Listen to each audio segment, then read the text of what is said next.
Meus amigos, João Nélio é um companheiro aí de Prisca Zero ali no Movimento Espírita. A gente se vai e volta, encontra ele aí pelo caminho. E ele vai conversar conosco hoje sobre a passagem do Bom Samaritano, que eu tive uma oportunidade de escutar no estudo lá no Loreto Flores. Ele trouxe considerações que eu achei assim, muito interessantes. Guardo no coração o sentimento ficou muito forte, viu?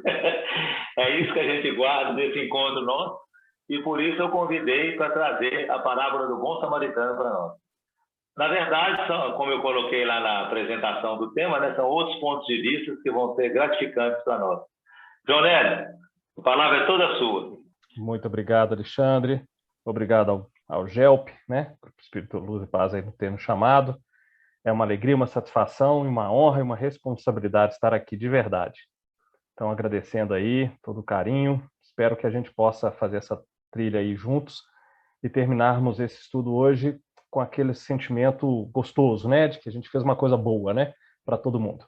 Só um detalhezinho, nós vamos de 6 a 7, 1 hora, é isso mesmo?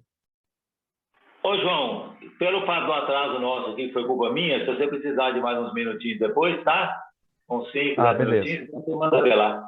Não, tá, tudo bem, mas é só para saber, é 1 hora mais ou menos de estudo, né? É 1 hora, isso. Beleza. Então tá ok. Gente, como o Alexandre falou, estamos abertos aí a qualquer tipo de participação, é até bom, enriquece mesmo, apesar de estarmos virtuais, a gente tem que acostumar com essa nova dinâmica, né? Que eu acho que ela vai ser, inclusive, mesmo quando acabar a pandemia, acho que a gente vai continuar utilizando ela com uma certa frequência, às vezes tem dificuldade de trazer palestrantes para as nossas casas, e é um recurso que pode ser utilizado, né? Pode colocar uma tela na casa espírita e o palestrante participar. Eu acho que a gente tem que começar a acostumar com esses recursos tecnológicos, é a nova geração mesmo, né? A nova época, que a gente quer, todos aqui, pelo que eu estou vendo pela carinha de todo mundo aqui, a gente assistia quando criança o desenho dos Jetsons, né? Então, eu acho que todo mundo sabe que a gente está entrando naquele período, né? De ver aqueles desenhos lá, aquelas conversas. Eu assisti. Você assistiu?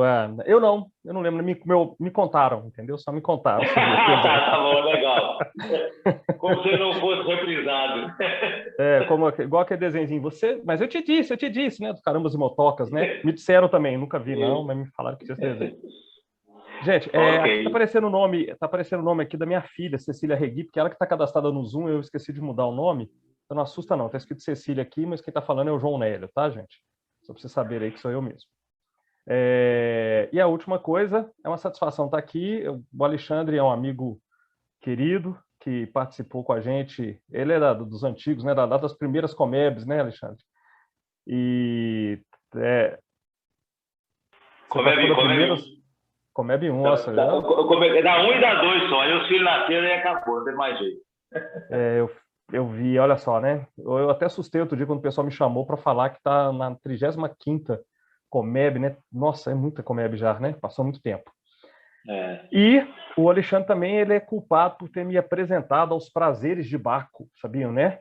O vinho. Eu aprendi a apreciar vinho graças ao Alexandre. Aprendi a tomar vinho direitinho, abrir uma garrafa, consumir ela por inteiro, como ele me ensinou, né? Que o vinho tem que ser consumido. Abriu a garrafa, tem que consumir a garrafa, né, o Alexandre? Exatamente. Ele ensinou a olhar a garrafa, o fundo da garrafa, olhar a rolha, sentir um pouquinho, deixar o vinho respirar. Tudo isso foi graças ao Alexandre. E vinho é uma coisa muito boa, né? Lembrando que Jesus, o símbolo da união de Jesus com a humanidade é exatamente nas bodas de Caná, né? Onde ele transforma a água em vinho, o vinho da alegria, que tinha teor alcoólico, apesar de algumas pessoas falarem que não tinha, tá? Porque é uma reação química natural, né?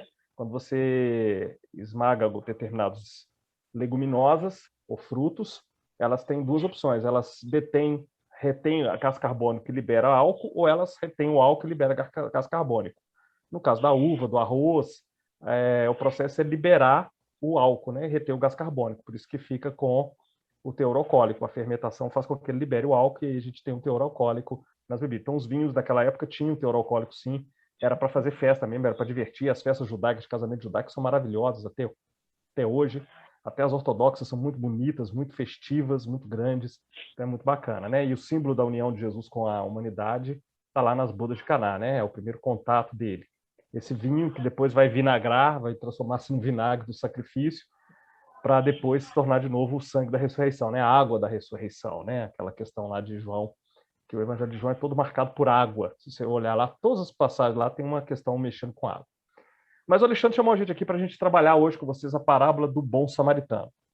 A parábola do bom samaritano, para quem não me conhece, eu participo lá do Grupo Espírito do Loreto Flores, desde petitinho, né? Comecei lá com 15 anos. 15 anos, tem 35 anos que eu frequento o Loreto Flores, estou com 50. Então, já tem um tempinho que a gente frequenta lá. E, para quem não conhece, o Loreto Flores foi um grande missionário aqui, né, em Belo Horizonte, fez muito trabalho social, fundou lá a colônia Santa Isabel, ele é um dos fundadores da colônia Santa Isabel. Então, ele teve uma participação muito grande, né? Ele não casou, não teve filhos, porque ele falava que a principal tarefa do espírito é com a família. Quando se casa e tem filhos, como a própria Alexandre falou, né? Quando ele casou, ter filhos, largou a comédia. E o Loreto Flores dizia isso, quando a principal tarefa do espírito é com a família. E ele não, como ele falou assim, como eu não consigo tapar meus ouvidos para as dores que estão ao meu redor, eu prefiro então não casar para poder continuar me dedicando ao trabalho de apoio a essas necessitados. E foi isso que ele fez quando ele desencarnou. Ele também fundou o Grupo Espírita Amor e Paz, que fica ali perto do antigo, o antigo açougue do Perrela, que tinha ali naquela pontezinha da Contorno.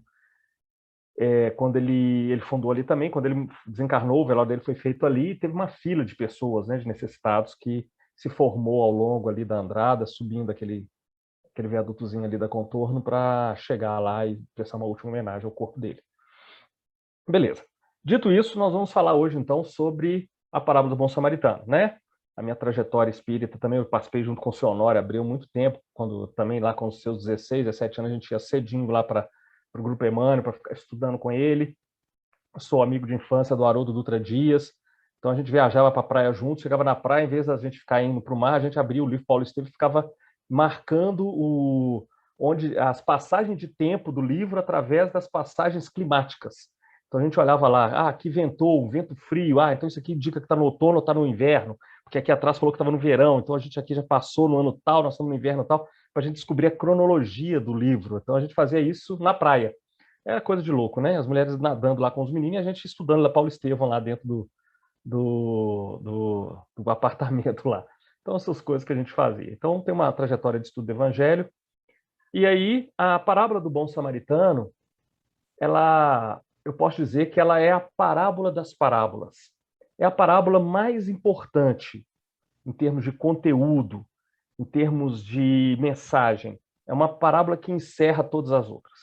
Eu não falo isso levianamente, não. Eu tive a oportunidade de estudar todas as parábolas do Evangelho, né? Mas essa parábola em específico, ela tem uma característica especial.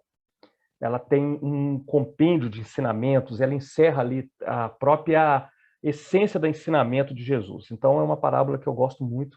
E, inclusive, eu tenho um PowerPoint aqui, acho que eu vou compartilhar a tela com vocês. Vocês importam? Eu vou tentar fazer diferente aqui. Pode colocar aí, tranquilo. Ou vocês preferem que fique só no gogó mesmo? Vocês que sabem. Não, tá. O que você achar melhor para você aí, ó. Já está liberado para você aí, colocar a tela aí. Compartilhar, melhor dizendo. Uhum.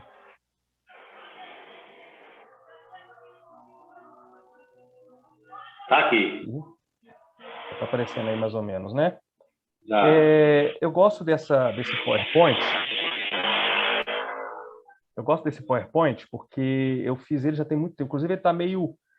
Ele está um pouco desatualizado em termos de design, tá?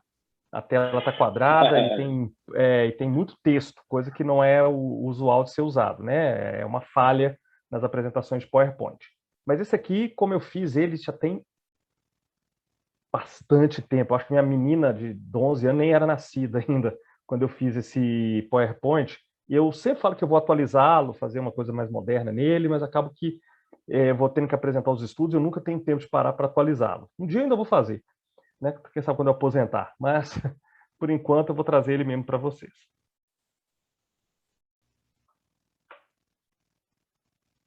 Deixa eu ver aqui. Aqui, ó. A parábola do bom samaritano. A parábola do bom samaritano é narrada lá no Evangelho de Lucas, capítulo 10, versículos 26 a 37. Só tem no Evangelho de Lucas. Então, é um material que só o Lucas teve acesso a ele.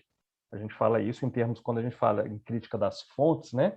Em crítica textual do Evangelho, que é exatamente reunir as fontes que a gente tem, os manuscritos que a gente tem do Evangelho para montar. A gente sabe que a parábola do bom samaritano é uma parábola exclusiva do Evangelho de Lucas, só tem no Evangelho de Lucas. Então, é um material que só o Lucas teve acesso a ele. Nem Mateus, nem Marcos, nem João trabalham essa passagem, só ele. Apesar de que tem elementos dessa passagem, que essa passagem ela é dividida ela tem dois momentos, né? Ela tem duas partes que são essenciais, interligadas entre si. Não dá para estudar só a parábola, porque para estudar a parábola, essa parábola em específico, você precisa dar uma olhada no entorno dela.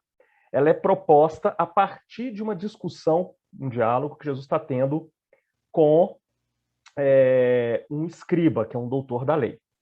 Correto? Então, vamos passar aqui. Vamos para a passagem. A princípio, vamos direto para a passagem, né? E a passagem diz o seguinte: E eis que se levantou um certo doutor da lei, tentando-o e dizendo. Então, um doutor da lei. Primeira coisa, o que é o doutor da lei para o judaísmo? Eu gosto muito de fazer uma interpretação de evangelho que se chama interpretação contextual, porque a gente tem que entender que essa parábola foi proposta há 2000 anos. Então, ela tem um contexto sociocultural, todo histórico, todo em torno dela, correto? Então, essas expressões são muito importantes. Então, o doutor da lei é o escriba. Doutor da lei igual a escriba. Se eu falo escriba ou doutor da lei, eu estou falando a mesma coisa. Ou seja, o que é um escriba ou doutor da lei? É uma pessoa judaica, um judeu, especializado na Torá. Ele vive por causa disso. Hoje em dia, lá em Israel, hoje, 2022, lá em Israel, muitos escribas que ainda existem, doutores da lei, pessoas especializadas, rabinos, que hoje são os rabinos, especializados em Torá, não trabalham um trabalho convencional. Eles ganham do governo e a mulher trabalha fora para que eles possam ficar estudando a Torá o dia todo.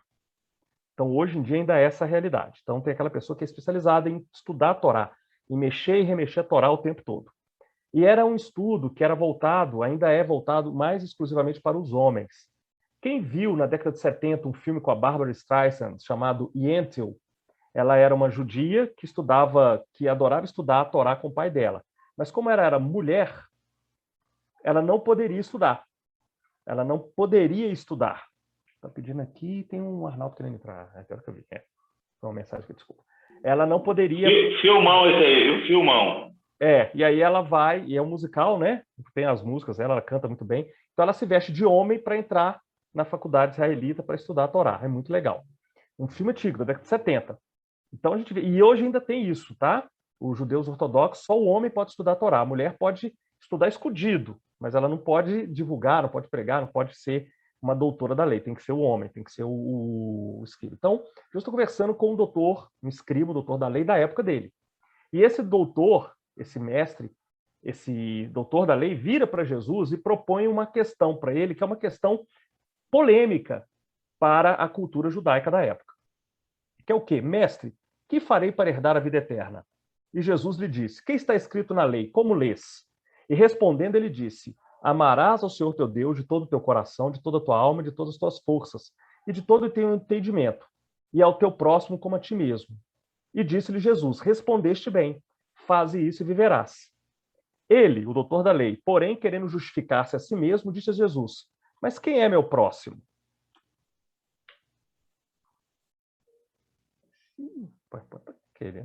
Demorando a passar. E respondendo... Opa, estou falando que ele está passando direto aqui. Ó. Espera aí. Quem é meu próximo? Aí que sim, começa a segunda parte. A segunda parte desse diálogo é que é a parábola propriamente dita. Então, Jesus propõe, descia um homem de Jerusalém para Jericó e caiu nas mãos dos salteadores, os quais os despojaram e, espancando, se retiraram, deixando-o meio morto. E, ocasionalmente, descia pelo mesmo caminho certo sacerdote, e, vendo-o, passou de largo. E, de igual modo, também um levita, chegando àquele lugar, vendo-o, passou de largo. Mas um samaritano que ia de viagem chegou ao pé dele, e, vendo-o, moveu-se de íntima compaixão. E, aproximando-se, atou-lhe as feridas, aplicando-lhes azeite e vinho, e, pondo-o sobre a sua cavalgadura, levou-o para uma estalagem e cuidou dele.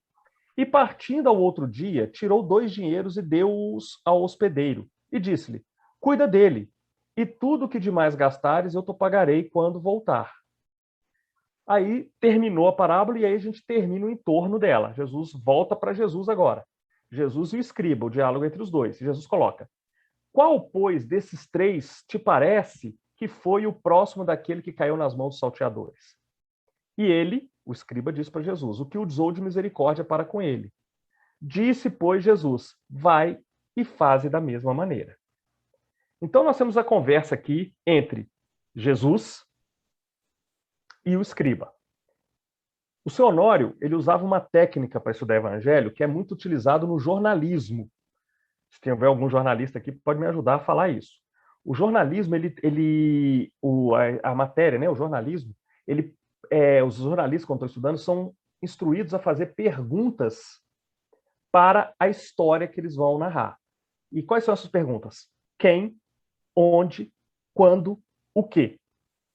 Essas perguntas, que são típicas do jornalismo, quando eles vão trabalhar uma pauta, uma matéria, uma história, elas são utilizadas pelo seu Honório no estudo do evangelho. Então você tem que perguntar para o evangelho quem está falando, quando está falando, onde está falando e o que está falando. Essas 4 questões são fundamentais. Então, quem está falando no entorno da parábola? Jesus e o escriba, correto? Então, o escriba, já falei, é um doutor da lei do judaísmo, alguém que é especialista em Torá. Ele conhece todas as questões da Torá. E quem é Jesus? Na época, vamos pensar, Jesus ainda não tinha sido crucificado, não tinha ressuscitado. Então nós estamos falando de Jesus ainda no seu ministério. Quem era Jesus no seu ministério para aquela época? O que o povo pensava sobre ele? Tanto que ele faz essa questão para os apóstolos, né? Quem diz os homens que sou? Quando ele vai para Cesareia de Betânia. Ele pergunta, Cesareia de Filipe, aliás, ele pergunta, né? Quem diz os homens que sou? E vós, que dizeis que eu sou? Então ali Jesus está falando, está atuando ainda, ele não desencarnou e não foi, e não ressuscitou ainda, não apareceu com a imortalidade da alma. Então, durante esse ministério de Jesus, quem que era Jesus? Era um potencial candidato a ser o Cristo, a ser o Messias prometido. Lembrando que Cristo é tradução, é uma palavra em português que é a tradução de uma palavra latina, Christus, com U, correto? E que Christus, do latim, já é uma tradução de uma palavra grega que é Christos. Essa palavra grega Christos, por sua vez, é tradução do hebraico e do aramaico de uma palavra hebraica-aramaica que é chamada Meshiá. Meshiá, que também é traduzido diretamente para o português como Messias. Então, Messias e Cristo é a mesma coisa. Messias igual a Cristo. E o que significava isso? É uma palavra, então, de origem judaica. E o que essa palavra quer dizer? Ela quer dizer o rei judeu. O rei judeu é o Cristo, é o Messias, é o Meshiá, significa ungido. O rei judeu ele não era coroado, não colocava uma coroa na cabeça dele. O rei judeu ele era ungido com óleo.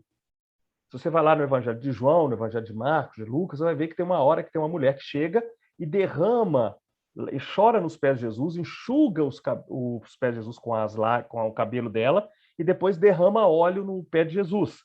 Na versão de João, é a Maria, irmã de Marta e de Lázaro, que chega e despeja o óleo na cabeça de Jesus, nos cabelos de Jesus. E é até repreendida por Judas Iscariotes, que fala, mas está gastando esse óleo caro, porque realmente era um óleo que era usado, um óleo perfumado, que era usado para colocar nos reis, nos messias. Então, o Davi foi ungido, o Saul foi ungido, o Salomão foi ungido, entendeu? Os reis eram ungidos, eles eram Messias, que depois vai ser traduzido por Cristo. Então, Cristo e Messias é a mesma coisa.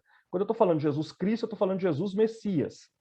Jesus Messias, então, o que eles esperavam? É que haveria um novo Messias, um grande rei ungido, que libertaria os judeus do jugo dos romanos. Porque aí os judeus iriam tomar o lugar dos romanos e finalmente poderiam dominar a terra toda, e dominando a terra toda, eles imporiam a lei de Deus e para todo mundo, a crença do Deus único para todos aqueles povos, e os povos finalmente iriam se converter ao judaísmo, e com isso Deus poderia finalmente reconstruir o paraíso na Terra. Era essa a expectativa. Então, quando Jesus apareceu, ele era um candidato a Messias. Ele vai afirmar em 2 ocasiões explicitamente que ele é Messias. Da boca dele apenas uma vez, que é com a mulher samaritana. Da boca de Pedro, quando Pedro faz a confissão: tu és o Cristo, filho do Deus vivo. Né? Quem diz homens que sou? Aí eles vão falar: você é Elias, outros vão falar que você é Jeremias, ou um dos profetas. E vós, que estão comigo, o que vocês dizem que eu sou? E aí eles falam, Pedro levanta e fala assim: tu és o Cristo, filho do Deus vivo. Eu falo assim: é isso mesmo, parabéns. Com a mulher samaritana, Jesus fala explicitamente: eu sou aquele que vocês estão esperando, eu sou mesmo, eu sou o Messias. É a única vez que ele fala isso em todos os evangelhos, que ele, da boca dele sai afirmando que ele é ele. E tem também a passagem de João Batista, quando João Batista está no cárcere, e o João Batista manda 2 discípulos dele para conversar com Jesus, perguntando: você é aquele que devia vir? Ou seja, você é o Messias que nós estamos esperando? E Jesus, ao invés de responder explicitamente, fala o seguinte: olha o que está acontecendo ao redor. Os coxos estão andando, os cegos estão enxergando, os mortos estão ressuscitando e a boa nova está sendo entregada aos pobres. E Jesus cita vários versículos de Isaías para mostrar que ele era o Messias que estava sendo esperado. Então ele mostra, ele só cita, ele não fala explicitamente que ele é. Então nessas 3 ocasiões, Jesus fala: eu sou o Messias. Ele está falando que ele era o Messias prometido. Só que havia uma confusão danada acerca do Messias. Quem era esse Messias? Afinal de contas, o que esse Messias representava? Esse Messias poderia ser o quê?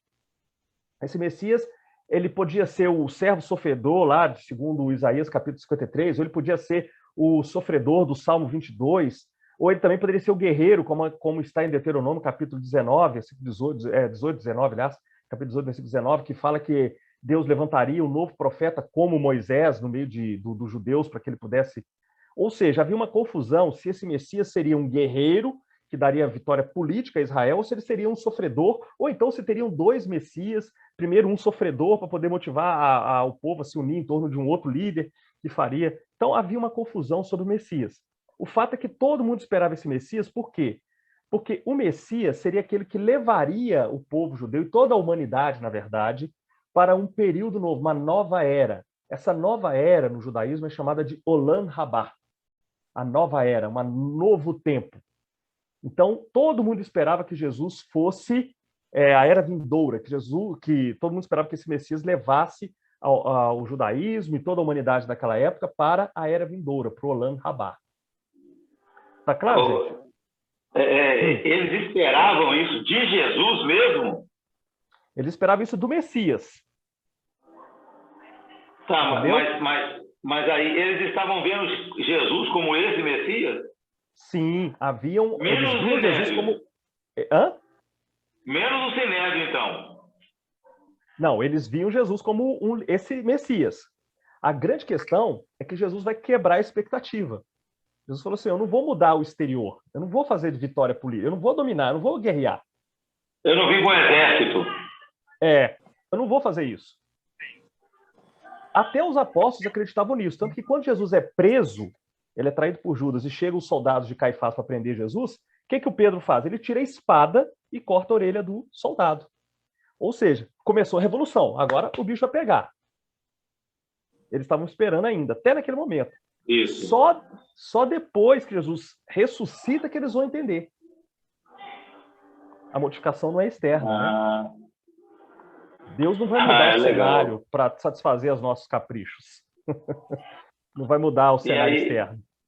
Então, depois que ele é crucificado, então, os judeus vão para um lado e o resto do mundo vai para o outro. Exatamente. Então, com a ressurreição, Jesus quebra a expectativa. Eu sou o Messias, mas não o Messias que vocês estão esperando. Eu não vou fazer o que vocês estão esperando. Eu sou o Messias que se identifica como o servo sofredor, sim, o servo, que lá está em Isaías capítulo 53, né? Que é aquele que vai ser espezinhado, que era o mais horrível de todos, aquela descrição toda de Isaías, vai coincidir com a narrativa do Salmo 22, tanto que Jesus começa falando, né, na hora que está na cruz, Eli, Eli, sabactani, Deus meu, por que me desamparaste? Que é exatamente o primeiro verso do Salmo 22. Todo mundo conhece o Salmo 23, né? Mas o primeiro verso do Salmo 22 é exatamente esse: Deus meu, por que me desamparaste? Que é o salmista está contando uma história de que ele foi vilipendiado, foi maltratado, escarneceram do meu nome e me trespassaram com a lança. e despojaram minhas vestes, e dividiram minhas vestes entre si, coincide tudo com a cena da crucificação. E Jesus fala isso para mostrar para o pessoal, olha, aqui, eu sou aquele lá do Salmo 22, eu sou aquele lá do Isaías 53, eu sou esse aqui, sou eu. Mas eu sou o Messias, e eu vou provar isso para vocês quando eu ressuscitar. Então, ele mostra, ele prova que ele é o Messias quando ele ressuscita. Tanto que é a partir daí que os apóstolos perdem o medo e vão para frente. E é o que o Paulo vai colocar lá em 1 Coríntios, capítulo 15, né? Se não há ressurreição, a nossa fé é vã. Então, a ressurreição, ela fundamenta todo o cristianismo, toda a ideia de que Jesus é o Messias. Então, naquele momento que Jesus está conversando com o escriba, ele era um potencial Messias, segundo a visão de quem estava falando com ele, entendeu? Jesus sabia quem que ele era, mas quem estava conversando com Jesus suspeitava que ele podia ser o Messias. E ficava testando ele. Tanto que o escriba coloca para Jesus uma questão fundamental da briga romana, que é o quê? O que eu preciso fazer para entrar na vida eterna? Ou seja, para eu estar lá na era vindoura, para eu ressuscitar. Porque a ideia de ressurreição foi uma ideia desenvolvida pelos fariseus. Os fariseus é que desenvolveram a ideia de ressurreição. Numa interpretação da Torá, os escribas, os doutores da lei fariseus, eles interpretavam alguns versículos do Antigo Testamento de forma a justificar a ressurreição. Então, por exemplo, tem uma promessa de que os patriarcas, Abraão, José, Jacó, eles estariam com Deus. Mas como que eles vão estar com Deus sendo que eles estão mortos? Então, eles falam assim, Deus não mente. Se Deus falou que eles estariam com ele na terra, é porque Deus vai trazê-los de volta à vida, ou seja, vai ressuscitá-los. A partir daí, fala o seguinte, se Deus vai ressuscitar o Abraão, Jacó, o José, que foram fiéis, são os patriarcas que foram fiéis a Deus. Então, todo mundo que também for fiel a Deus vai ter o direito de ressuscitar e viver nessa era vindoura. Que era uma visão diferente, por exemplo, dos saduceus. Os saduceus não acreditavam na ressurreição. Eles acreditavam que você só tinha aquela vida e pronto, acabou. Que Deus te deu a oportunidade de se viver ali, e você vivia ali, e quando morreu, morreu. Os saduceus eram diferentes. Os zelotes acreditavam que tinha que brigar e botar para quebrar, e eram os judeus que o paraíso era político, o paraíso da terra era político. Você ia vencer e ia estabelecer a ordem lá, ia dominar tudo. Então, você tem essas diferenças lá. E tinha também aqueles essênios que ficavam fora. Eram os judeus mais radicais ainda que resolveram ir para um sistema monástico. Eles viviam em montanhas, lá nas montanhas de Qumran. E que não tem nada a ver com Jesus. Eu sei que tem até um movimento dentro do movimento espírita que defende a ideia de que Jesus estudou dos 13 aos 33 anos com os essênios. Não tem nada a ver, porque os essênios eles pregavam um afastamento da sociedade. Eles consideravam a sociedade corruptora. Eu considerava Jerusalém um antro de perdição. Deus não estava lá. Deus não podia estar lá, porque lá era um antro de perdição. Então, a única forma de você encontrar Deus era através de uma vida casta, cética, altamente separada da sociedade. Então, não tem nada a ver com a ideia de Jesus. A ideia de Jesus tem muito mais afinidade, se for olhar as ideias base, né? Elas têm muito mais afinidade com os fariseus do que com os essênios, os saduceus e os zelotes, como qualquer outro grupo judaico daquela época, seita judaica daquela época. Então, Jesus, ele está ali falando, ele está sendo olhado como um potencial Messias. E aí, o escriba coloca para Jesus uma proposta importante. Ele coloca uma importante. Olha, o que eu preciso fazer, o que nós, eu e todo mundo aqui precisa fazer para entrar na vida eterna? E aí, Jesus pega e faz uma questão dialética com ele, uma maêutica, né, socratiana com ele. Devolve a pergunta, responde a pergunta dele com uma outra pergunta. Espera aí, você não é doutor da lei? Por que você está me perguntando isso? Não é? Vamos passar aqui, ó.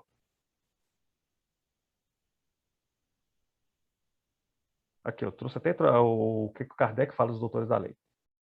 Então, a primeira parte do GA, que farei para herdar a vida eterna, envolve a crença judaica no Olam Rabá, ou era vindoura, reino de Deus na terra, que surgiria após a restauração de Israel como grande reino terrestre e consequente disseminação do culto ao Deus único.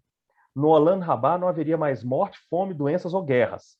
Isso também é descrição de Isaías e Jeremias, né? Quando tivesse o Olam Rabá, Deus vai tirar a máscara de todos os povos e vai dar uma mesa farta de comida para todo mundo ficar com gordura nos dentes, né? Todo mundo feliz. A metáfora deles para ser feliz é gordura nos dentes, né? E aí é o seguinte, a resposta de Jesus é dialética. O que está escrito na lei? Como é? O que significa? Jesus está falando a resposta que você da pergunta que você me fez, doutor da lei, se encontra na própria lei, no qual você é doutor. Então, dessa forma, qual ou quais os mandamentos que tem na lei, segundo a sua interpretação, porque como lês que responde essa questão?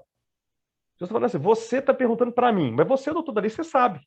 Para você, o que é? Vamos ver, então, se você vai falar a mesma coisa que eu. E aí, o doutor da lei cita para Jesus através de duas passagens básicas do Antigo Testamento. A primeira é Deuteronômio, capítulo 6, versículo 4 a 5. Ouve, Israel, o Senhor nosso Deus é um.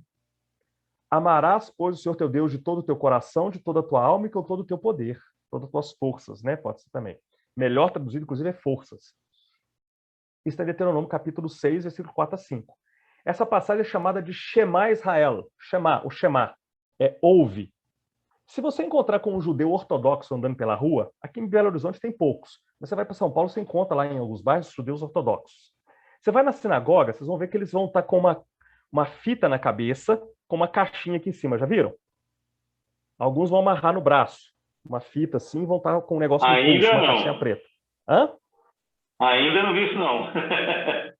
Entra no Google depois, escreve assim, filactério.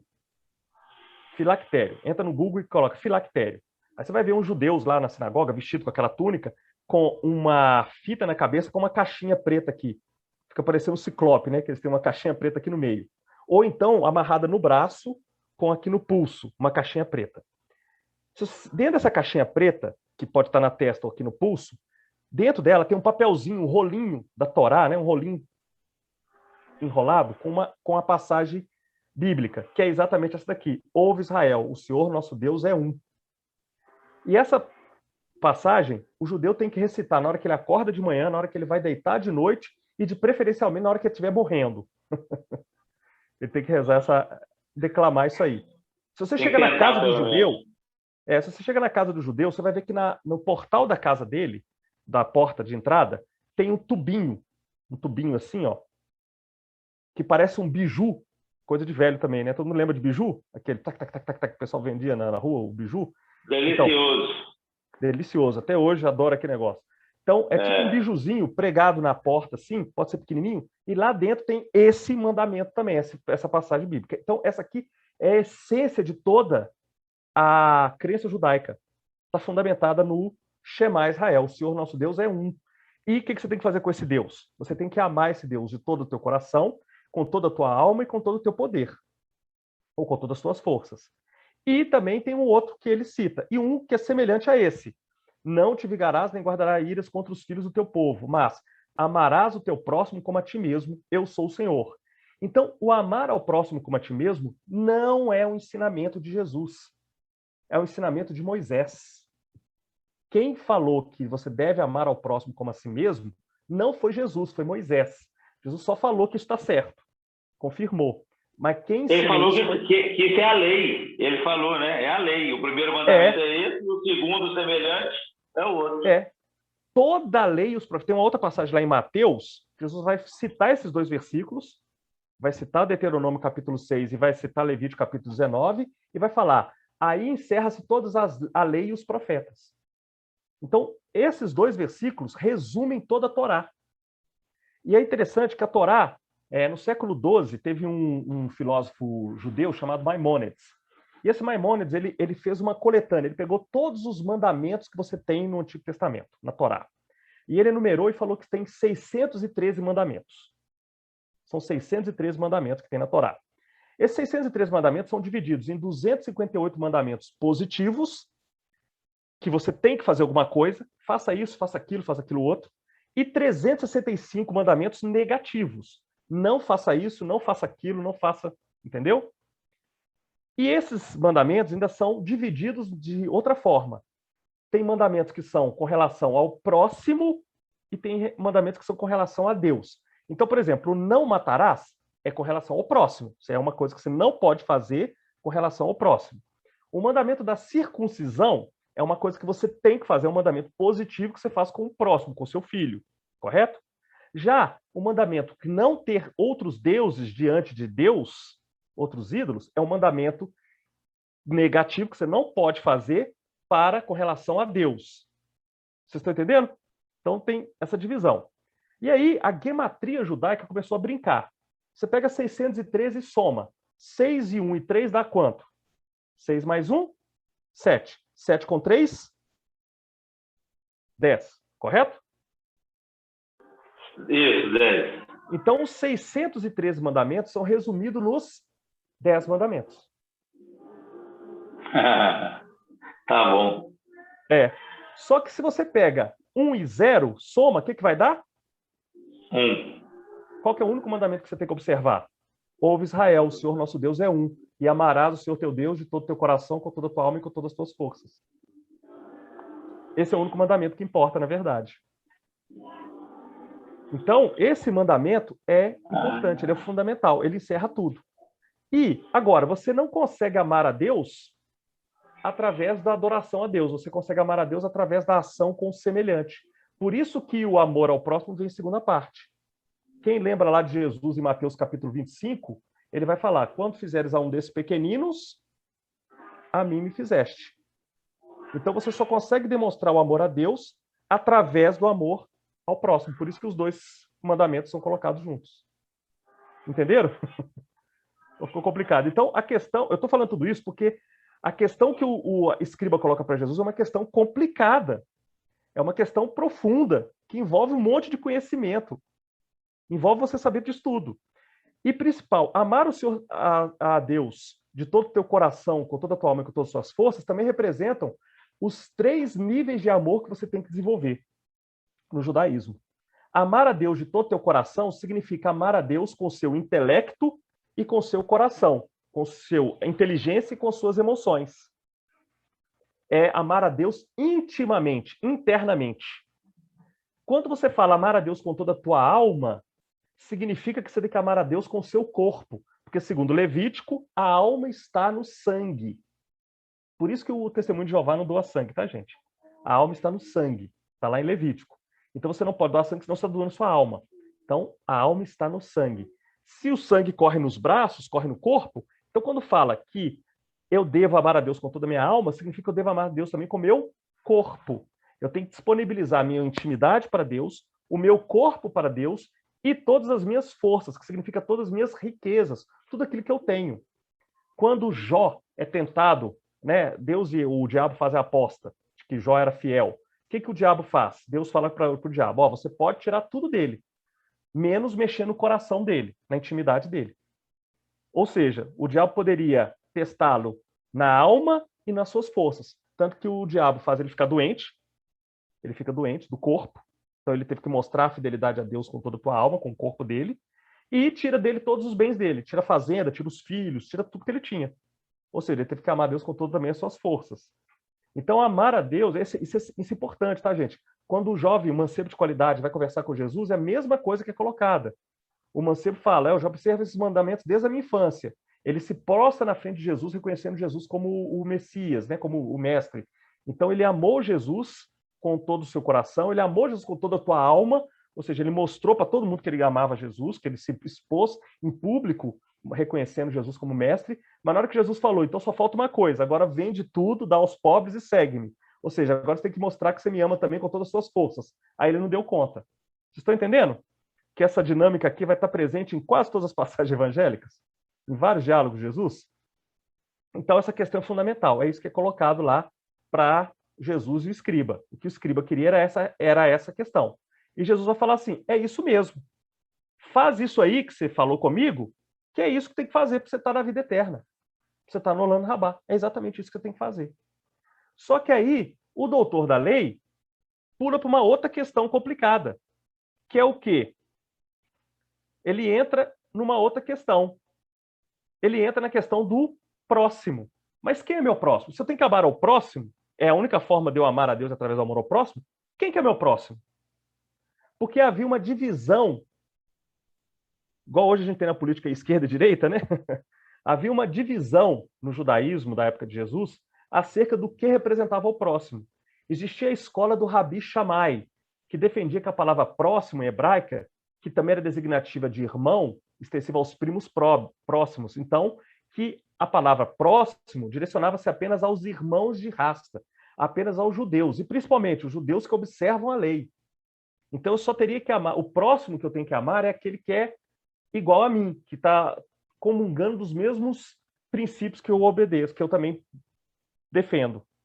Já existiam os partidários do Rabi Hileu, que é o avô do Gamaliel, que vai treinar o Paulo de Tarso. O Hileu falava que você tem que amar a todas as criaturas. Por quê? Porque o Abraão, quando ele está lá no deserto e ele recebe os dois estrangeiros, que na verdade eram os anjos do Senhor, e ele não sabia que era anjo, quando ele recebe os dois anjos do Senhor, que vão falar que a Sara ia ficar grávida, ele recebe eles e dá todo o tratamento que ele daria para um judeu para esses dois. Então, se o patriarca Abraão agiu dessa forma, nós também temos que agir da mesma forma. Então, você tem que amar todo mundo. Então, havia essa discussão. Eu tenho que amar só algumas pessoas ou eu tenho que amar todo mundo? Olha, é uma discussão importante. Porque quem que eu tenho que amar? Eu sou atleticano, eu tenho que amar cruzeirense? Não é? Dá o que pensar, né? Dá um nó na cabeça da pessoa lá na hora mesmo. Exatamente. Então, a questão é importante. O cara está seguindo uma lei rígida, lá dura, lá, olha. Aí Jesus fala com ele. Se eu limito o universo das pessoas que eu tenho que amar, fica mais fácil. Óbvio. Óbvio. Então é isso que o cara coloca. O cara já muda a pergunta. Tudo bem, então, se é isso que eu tenho que fazer, mas quem que é meu próximo? Quem que eu tenho que amar? E aí que Jesus coloca. A parábola do bom samaritano. Aí que vem, então, a parábola. Descia o homem de Jerusalém para Jericó. Nosso tempo tá curtinho agora, então eu vou ter que correr mais aqui, tá? Descia o homem de Jerusalém para Jericó. Segundo o judaísmo, todo mundo que sai de Jerusalém, que Jerusalém é onde tem o templo. O templo é dividido no templo, dentro dele tem o local, o pátio, o átrio, onde pode entrar as pessoas que são autorizadas, os judeus, né? Você tem o local santo, que é onde só podem entrar os sacerdotes, e dentro do local santo tem um outro localzinho mais fechadinho chamado Santo dos Santos. Esse local é uma salinha fechadinha onde estaria a Arca da Aliança.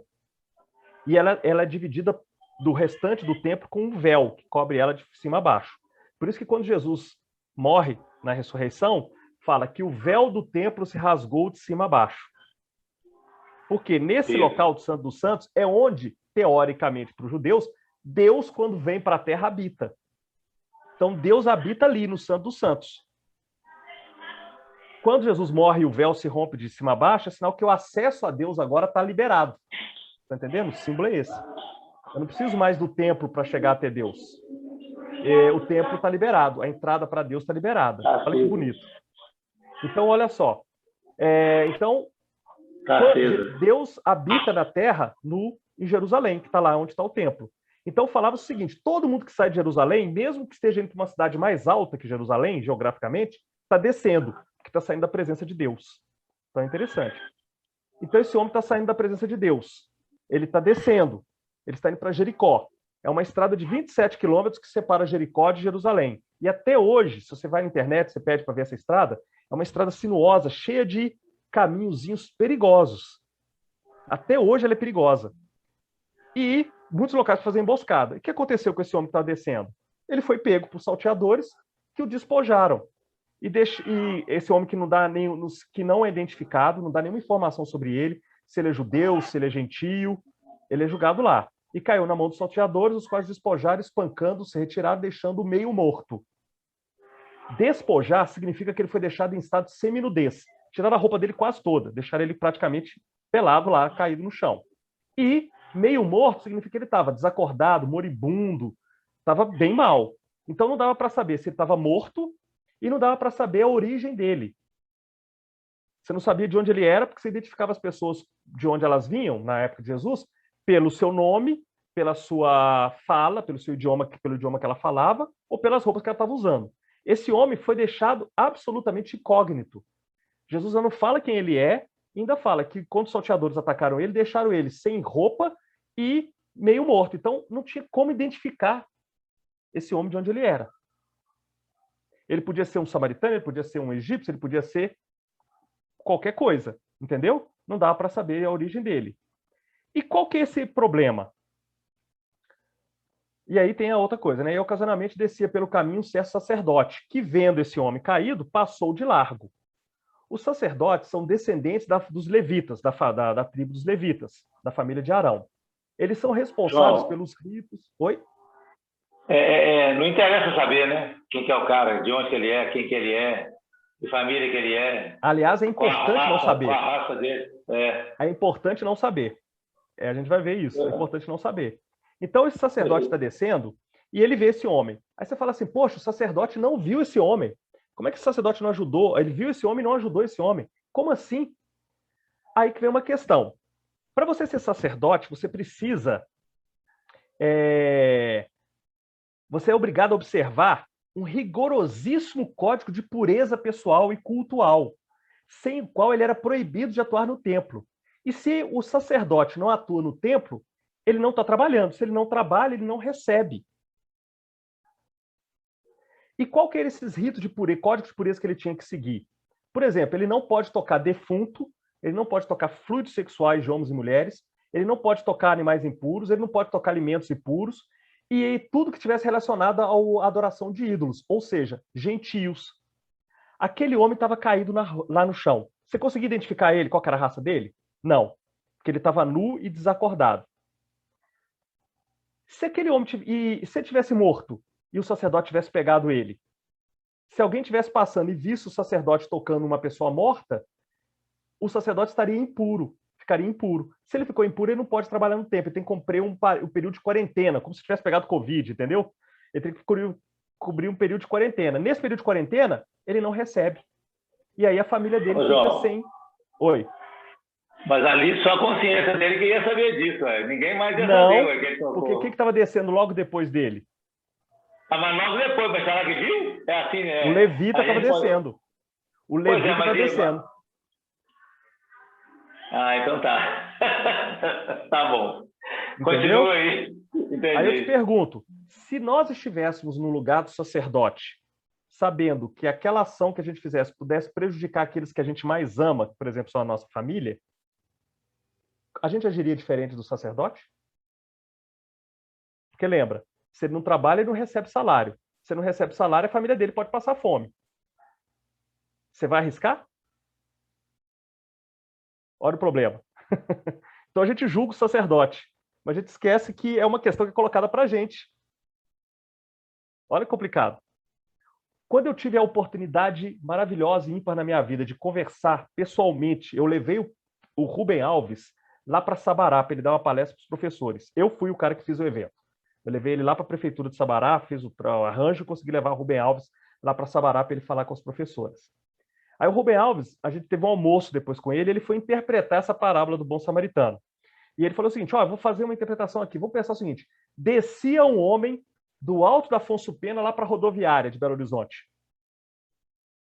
Na hora que ele estava chegando lá debaixo do túnel da rodoviária, aqueles viadutos da rodoviária, ele é pego por uns assaltantes lá, que quebram ele e deixam ele lá caído no chão. E aí passou por ele um pastor evangélico e olhou para ele e falou que fez uma prece para ele, para Deus salvar a alma dele. Passou um católico, um padre católico, e deu uma bênção. Passou um espírita e deu um passe nele e foi embora. Mas todo mundo passou de longe. Não vou mexer com esse homem, não sei o que ele está aí, não sei que ele é bandido, se ele mereceu estar ali. E falou assim, mas aí descia um travesti que estava fazendo ponto lá no alto da Afonso Pena, na motinha dele, e na hora que viu aquele homem caído, desceu da moto, ajudou aquele homem, acionou o SAMU, foi com ele até o João 23, desceu, ficou lá com ele, ligou para a família do celular dele, até se atender. Eu falei assim, essa é a parábola do bom samaritano. Isso foi o Rubem Alves que fez para a gente. Então a gente tem que pensar o seguinte, se a gente estivesse no lugar do sacerdote, sabendo que aquela nossa ação poderia de alguma forma prejudicar, não, mas eu sou um homem, eu sou um palestrante espírita, o pessoal vai saber que eu estive aqui perto da rua Guaicurus, aqui da zona do Baixo Meretrício, né? Eu estive aqui, o que o pessoal vai pensar de mim? Então, o que o sacerdote e o levita vai fazer a mesma coisa é exatamente pensar nisso. Então, a gente julga eles, mas a gente esquece que a gente pode estar na situação deles. Então, isso é muito interessante. Então, o sacerdote não tinha como saber. O levita também. O levita também precisava observar o mesmo código de pureza, apesar de ser menos rigoroso, mas ele tinha que obedecer também. E a mesma coisa, ele era um empregado do templo. Se ele não trabalhasse, ele não recebia. Então, olha só o problema. Aí que vem o seguinte, vem um samaritano que estava vindo de viagem e vendo mover-se de compaixão. Eu sugiro que todos vocês leiam depois, lá no prefácio do Evangelho segundo o Espiritismo, o resumo magnífico que o Kardec dá acerca dos samaritanos. Ele dá um resumo fantástico lá sobre os samaritanos, para a gente ler lá. Aí é fantástico. Eu até trouxe ele aqui, mas eu não vou botar para vocês, que ele é muito grande, nosso tempo está acabando aqui.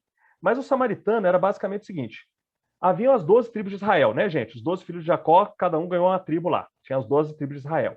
Essas 12 tribos de Israel era o Império Hebreu. O Império Hebreu vivia junto. As 12 tribos eram divididas nas 12 tribos, né? O Império Hebreu era dividido pelas 12 tribos de Israel, os 12 estados, vamos pensar assim. Só que, depois os hebreus eram governados por um sistema de quase um parlamentarismo. Ou seja, eram os anciãos. Eram 6 anciãos de cada tribo, 6 juízes de cada tribo, que formavam um conselho de 72 anciãos. 72 anciões e mais um sumo sacerdote no meio, que era o Arão, correto? A princípio. Que sempre vai, o sumo sacerdote que comandava essas reuniões. Sempre foi assim. Depois a gente vê a estrutura de nosso lar, que é legal, né? São 6 ministérios com 12 ministros para dar 72 e mais um governador. É a mesma coisa, né? Nosso lar é a mesma estrutura, replica a estrutura judaica. É a mesma coisa, são 72 ministros com mais um governador. A mesma coisa aconteceu com o judaísmo. Só que a única inversão é que eram 12 tribos com 6 cada um, para dar 72 e mais um sumo sacerdote no meio para coordenar tudo. E eles preferiram chamar um rei. Eles não gostaram mais de falar que os outros povos tinham um rei, eles queriam um rei também. Aí o Samuel elege o Saul. O Saul é nomeado, é ungido como Messias, como rei, primeiro rei judeu, faz umas besteiras, aí ele é deposto e coloca o Davi no lugar dele. O Davi depois tem um filho, que é o Salomão, e que leva o Império Hebreu ao auge. Só que, para levar o Império Hebreu ao auge, ele tem que cobrar impostos. Olha a dificuldade que os governadores, os presidentes têm, né? Cobrar impostos, reforma tributária, aquela coisa toda. O Salomão cobrava muito imposto para construir o templo, fazer aquelas coisas todas. O pessoal pagou. Quando o tempo ficou pronto, o pessoal pediu, agora diminui imposto. Chega de imposto. Só que o Salomão morreu, quem assumiu foi o Roboão, o filho dele. Nome sugestivo, né? Roboão, né? Assumiu o filho dele, o Roboão. O Roboão assumiu e aumentou os impostos. O que acontece? Há uma revolta interna e as 10 tribos do norte se separam das 2 tribos do sul. Com isso, o Império Hebreu se divide em 2 impérios pequenos. O Império do Norte, chamado Israel, com capital na Samaria, daí vem samaritano, e o Reino de Baixo, que é judeu, com capital em Jerusalém. Então você tem aí a divisão entre judeus e samaritanos. É o mesmo povo, 2 irmãos que brigaram. Então o judeu odiava samaritano e samaritano odiava judeu. São irmãos que brigaram entre si. Mas é tudo a mesma coisa. Tanto que hoje se chama um judeu de israelita, eles moram no Estado de Israel, não tem mais problema, né? Mas na época de Jesus eles eram brigados mesmo. Não gostavam. E falava-se, inclusive, que era preferível comer comida de um porco do que comer de um prato samaritano. Pra vocês verem, e porco para o judeu é o animal mais imundo que existe, né? Eles não podem comer porco de jeito nenhum. Então, olha só que coisa interessante. Vem um samaritano. E o que o samaritano faz quando ele vê aquele homem caído? Primeiro, ele se move de íntima compaixão. Depois, ele vai lá e ata a ferida dele. E aplica na ferida azeite e vinho. A ferida era normalmente feita com linho, um tecido de roupa da oriental do século I. O azeite e vinho de boa qualidade, eram caros. E eles servem para aliviar a dor e o vinho para desinfectar por causa do álcool. O vinho e o azeite eram também elementos sacrificiais na adoração do templo, ou seja, você também usava azeite e vinho nos templos para sacrificar. Então, olha que coisa interessante, tem muito simbolismo nisso aí. Ele atou a ferida do cara com azeite e vinho. E, por fim, o que ele faz? Ele pega o cara, põe sobre a sua cavalgadura e leva uma estalagem e deixa 2 dinheiros lá. Correto? Aí, eu vou sair daqui agora, dessa transmissão. Vamos ficar aqui para vocês verem minha carinha bonita aqui. Vou voltar para cá. Agora eu vou falar aqui mais rapidinho para a gente terminar. Então, olha só. Vocês lembram que eu falei que o Shema Israel é o mandamento mais importante do judaísmo? E que tem lá, Shema Israel, amar a Deus de todo o teu coração, com toda a tua alma e com todas as tuas forças, que representa amar com a sua intimidade, amar com o seu corpo e amar com suas posses, com seus poderes, com tudo que você tem. E que você só pode amar a Deus através do amor ao próximo. O que o samaritano fez quando ele viu o homem caído? Primeiro, ele moveu-se de íntima compaixão. Sinal que ele amou aquele homem com todo o seu coração, né? Amou o homem com todo o seu coração. Depois, o que ele fez? Ele usou o vinho dele, ele pegou o homem, ele mesmo trabalhou, pegou aquele cara, botou a mão na massa, atou as feridas dele, carregou o homem, colocou na cavalgadura dele. Ele amou aquele homem com toda a sua alma, ele amou aquele homem com o corpo dele. E por fim, o que ele fez? Ele gastou o azeite dele, ele gastou o vinho dele, ele deixou dinheiro na estalagem. Ele amou aquele homem com todas as suas forças. Então, aquele samaritano agiu para com o próximo conforme nós devemos agir para Deus, para com Deus. Mas a gente só consegue mostrar o nosso amor a Deus através do amor ao próximo. Porque quando fizeste ou deixaste de fazer a um desses pequeninos, a mim me fizeste ou deixaste de fazer. Então, a parábola do samaritano ela é maravilhosa, porque ela encerra tantas questões. Aqui eu fiz um resumão, tá, gente? Tem muito mais questão, mas o cerne da passagem é esse. Então, você tem que amar ao próximo. E quem que é o próximo, então? Segundo a definição do próprio Emmanuel, o próximo é todo aquele que se apresenta necessitado. Então, pode ser um completo desconhecido que você vê caído lá debaixo do viaduto da rodoviária, como pode ser o seu filho, como pode ser sua esposa, seu marido, seu pai. É quem aparecer e que esteja precisando. Precisando do quê? Quando estivesse nu, deixe-me de vestir. Quando estava com sede, deixe-me de beber. Quando estava com fome, deixe-me de comer. Quando estava preso, fosse me visitar. É qualquer um que precise da ação humana em prol dele. Então, o amor a Deus só é possível através do amor ao próximo. E o samaritano mostrou isso. Ele amou com todo o seu coração, com toda a sua intimidade, porque ele moveu-se de íntima compaixão. Ele amou com todo o seu corpo, com a sua alma, porque ele pegou aquele homem, botou seu corpo a favor daquele homem, e com todas as suas forças, gastou o que era necessário para cuidar daquele homem. Isso é muito bonito, né, gente? Então, a parábola do samaritano é essa. Por isso que Jesus depois pergunta: qual dos três, doutor da lei, agiu, foi próximo do cara, né, que estava caído? O doutor da lei nem conseguiu falar que era um samaritano, né? Porque falar samaritano para ele era meio dureza, né? Mesma coisa do atleticano falar que o cruzeirense jogou bem e o cruzeirense falar que o atleticano jogou bem, né? Ele vai virar e vai falar assim: aquele que moveu de íntima compaixão do outro time lá, né? E ele falou, aí Jesus falou assim: exato, faze isso e viverás. Ou seja, atenda aquele que necessita. Não tem nenhuma fórmula. Você não tem que amar o outro porque o outro é assim, porque é seu primo, porque você é da sua raça. Ou você tem que odiar o outro porque o outro é samaritano. Tanto que Jesus fala que você tem que amar o inimigo. Amar o inimigo não significa que você tem que gostar do inimigo. Significa que você tem que fazer algo por ele.